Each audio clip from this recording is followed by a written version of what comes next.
Audio on demand from Vision Christian Media. Coming up today on The Story. 2 days before they came, I had a dream. There was a white man that came with his fishing trip, and he asked for my hand in marriage. So the 2 days after that, I went to pick James up at the airport.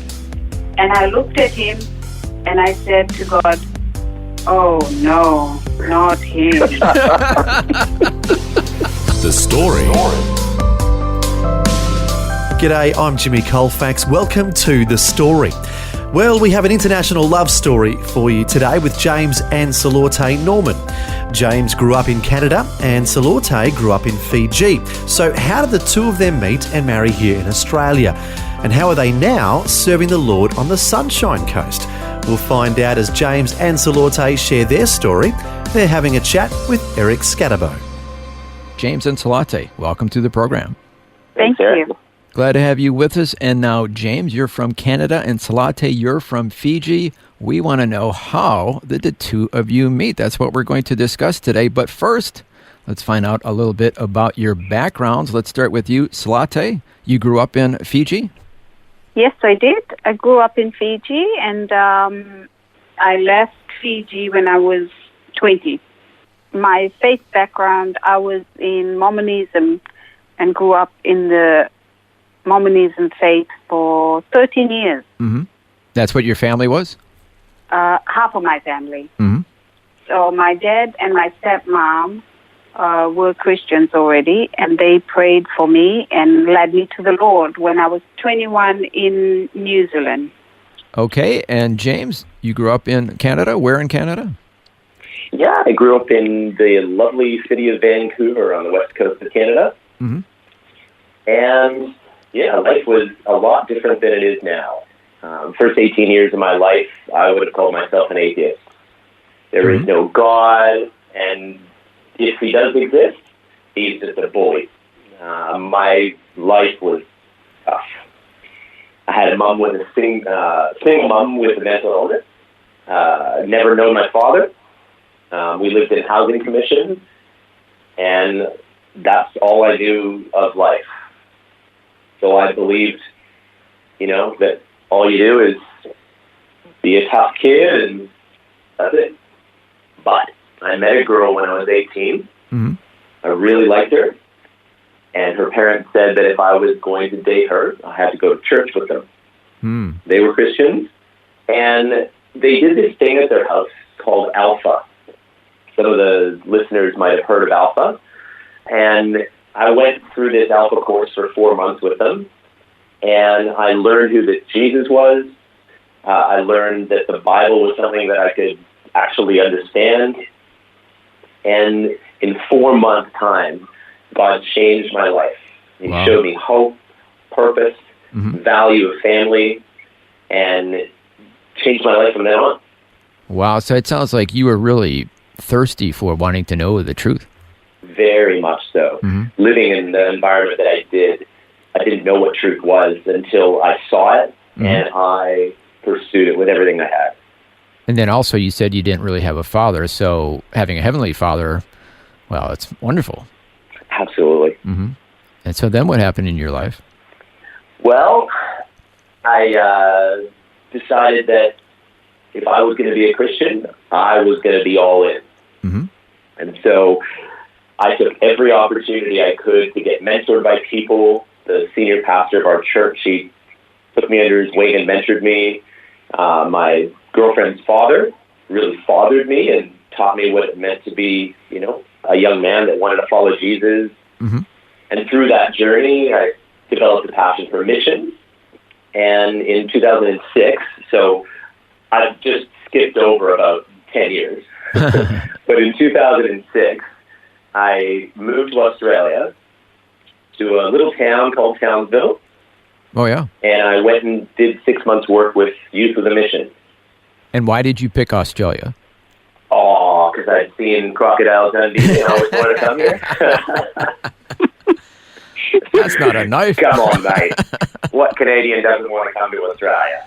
I knew it probably was something like that, but I just wanted to hear it from yourself. Oh, yeah, absolutely.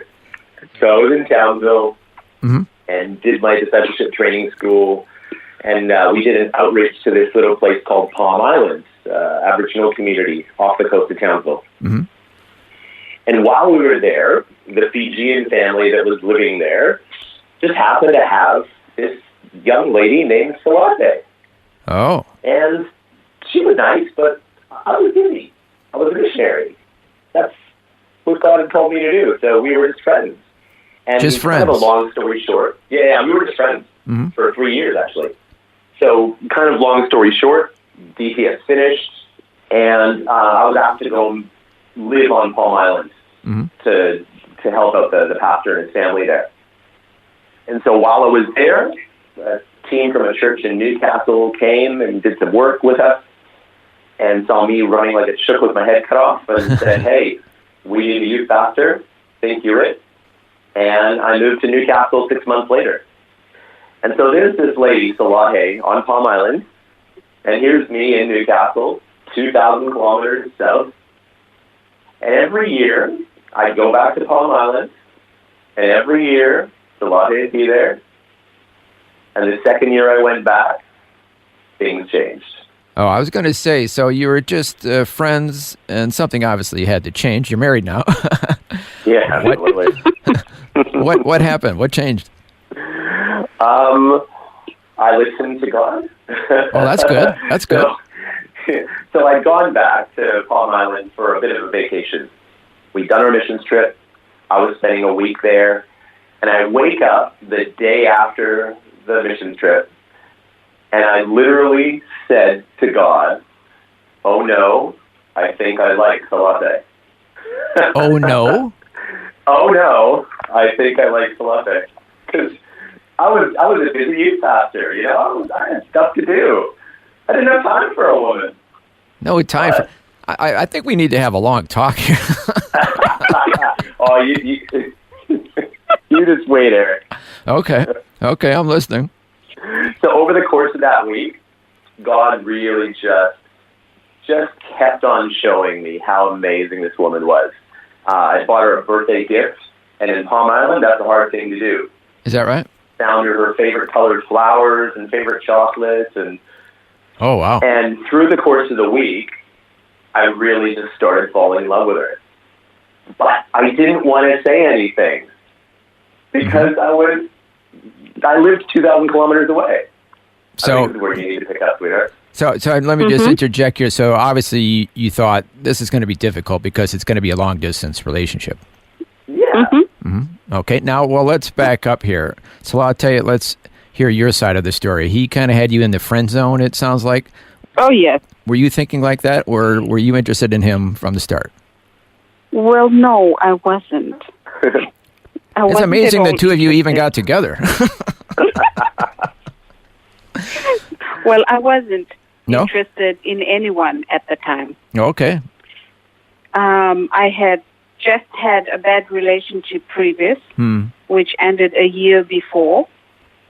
And I submitted everything to God and wrote what I wanted in a husband character. And I had a little worship, and I submitted all to God, and that was it. 2 days before the mission trip came in 2008, 2 days before they came, I had a dream. Oh. There was a white man that came with his mission trip, and he was sitting on the lounge room floor, and he asked for my hand in marriage. And so the 2 days after that, I went to pick James up at the airport. And I looked at him, and I said to God, oh, no, not him. Because that was it. Wait. Just what you want to hear, right, James? Yeah, exactly. I said, oh, no, not him. Uh-huh. Because I know him from previous mission trips. And thought, surely, God isn't sending him to me. Surely. This isn't starting off real good here, James. Oh, it gets better. Don't you worry. Okay. Well, So- I'm listening. So within that week, I asked him, how does God talk to you? So we've been talking on and off. We did dishes together and getting to know each other. And slowly, within that week, I was falling in love with this character that God has sent me. Oh, it started eventually. It did. The love Yes. began. Okay, that's wonderful. And, sweetheart, what is it that you were saying to God over the course of that week? Because I was going to leave for Newcastle on Monday, and it's getting towards Friday, Saturday, and I haven't said a thing to Salote. What did you say to God? God, I'm not telling him anything. If you told me what you told me, for sure you will tell him what he needs to know. And so here's me procrastinating, not wanting to deal with this because I'm so busy. And finally, on the Sunday night, I'm leaving in 8 hours. I got up the nerve, and I looked Salote in the face, and I literally said, I like you, think you like me, now what? So that was it. And that was it. That's pretty bold. Yeah. You're telling me. I mean, that could have backfired if things weren't the way they turned out. Oh, it absolutely could have. And from there, we basically stayed up all night just talking about, what we thought God wanted us to do with our lives and what we wanted from this relationship. Mm. And we got married not even a year later. Mm-hmm. We just knew.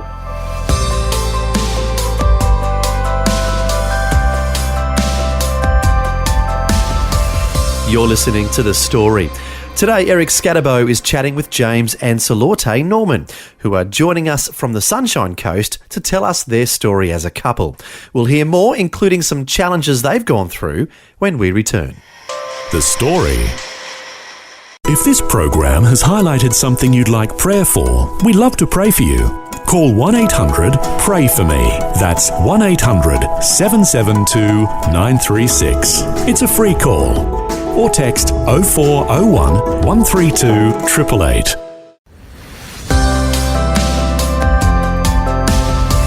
Hi, I'm Jimmy Colfax, and this is The Story. We're back with more of Eric Scatterbo chatting with James and Salote Norman, who are sharing their story as a couple. James was born and raised in Canada, and Salote grew up in Fiji, and we've been hearing how they met and married here in Australia. Now, here's more of their story, including some challenges they've gone through when they wanted to have children.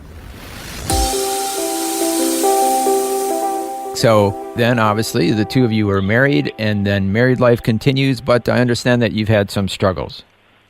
I think if we're honest, anyone who gets married has struggles. Mm-hmm. Yep. Life's full of struggles. Yeah.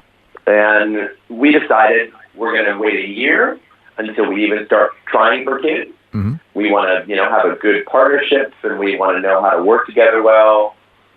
And so a year goes by, and as you think, all right, this should just work, it didn't. The first month comes by, and second month comes by, and the second year comes by. And it really got to the point we had been trying and doing all the things you should to get pregnant, and we weren't. Mm. We'd gone for tests, naturopaths, doctors, procedures, and then after 4 years of trying, the doctor basically said to us, you're not going to have kids without IVF, without help. Mm-hmm. Salote had complications. I had lazy swimmers. We weren't going to conceive naturally. Mm-hmm. And so, I had some issues with IVF, and, there might be some people listening that do, and it took me about 8 months to really wrestle through, would God want me to do this? Mm-hmm. And I came to a place where, I think God's given us the green light. Somebody thought the same thing. We even had friends who had offered to pay for as many rounds as we needed. Oh, okay. And that can be a lot of money. Yeah. So from all, natural purposes, it looked like there was every green light. Yes, let's go for IVF. But we were heading back to Palm Island for a mission trip. And we prayed beforehand, God, we believe you want us to go ahead with IVF. Can you show us by the end of this trip what you want? We will do whatever you want. Mm-hmm. So we go to Palm Island, go through our mission trip, and we get back and we just knew that God was saying no. He was saying, just trust me. So this is October 2014. And we had decided in our heart after the end of that mission trip, either we're going to adopt or we're just not going to have kids. Mm-hmm. That's what we believed. Mm-hmm. 9-10 months later, Salote comes out of the bathroom and says, guess what? God's a miracle maker. Wow. We were pregnant with twins. Twins? Oh, wow. Yeah. But, the struggle didn't end there. We actually lost one of the twins. But we now have a beautiful 4.5-year-old, half Fijian, half Canadian ball of fun. His name's Kalev, and he is the joy of our lives. Wow, fantastic. Yeah. So, Salote, any advice you could share with our listeners after going on that journey? One of the advice is, when you're married, always remember you're in the same team. Mm-hmm. Yep. There's no men versus women. You're in the same team. And if I could jump in there, Yep. Men, listen to your wife. Listen to the women in your life. If you're single, have some woman in your life, whether that's your mother or your grandmother, an auntie, a lovely lady at church. Listen to the women in your life. I have been married for 11 years, and when I listen to Salote, it seems things go really well. Well, I mean, on a practical level, let's just be honest about this, James. Us guys, we miss things, and there are things that are going on that our wives are picking up that we're completely oblivious to. Absolutely. Absolutely. So it's kind of nice and wise to actually listen to our other halves who are kind of picking up stuff we're missing. Is that kind of what you're getting at? Absolutely. I think that's how it's created. Mm-hmm. Yeah, we need each other. Yep. And unfortunately, we're running out of time here, but you're also in ministry together. So can we find out what the two of you are passionate about ministry-wise? Absolutely. Yeah. Salote, you want to know? Yeah, I'm passionate about supporting my husband in prayer and in the background. And most of all, to be here 100% for my son until school years. I think it's important for when your husband is in ministry, supporting him in prayer, in advice. When work conflicts comes up, you can be an outsider looking in, giving the background advice as best you can. And it sounds like you have no problem giving him advice. Is that right? Only when he asks of it. Oh, okay. But it sounds like you have some opinions that you share with him from time to time. Oh, yes. Absolutely. Wise opinions. Oh, yes. Very much so. And James, what are you passionate about ministry-wise? I'm passionate just about letting people know about my best friend Jesus, whether that's in being a youth pastor or right now I'm managing a campsite, so a Christian camping ministry. And we share the love of Jesus through camping. Or if I'm a barista pulling shots or whatever I'm doing, I'm just passionate about helping people get to know my best friend Jesus. Wow. And the Lord brought the two of you together in a remarkable way. And now, what you said, you've been married 11 years now? 11 years, yes. And you have a bright future together sharing in ministry. Is that right? Absolutely. Yes.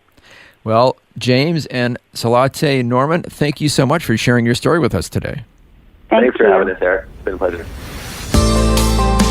That was Eric Scatterbo chatting with James and Salote Norman, who joined us today from the Sunshine Coast.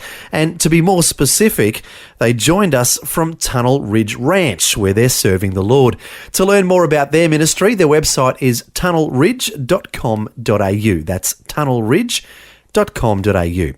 Well, it's great to hear James and Salote's story and how God brought two people together from two different cultures and two parts of the world.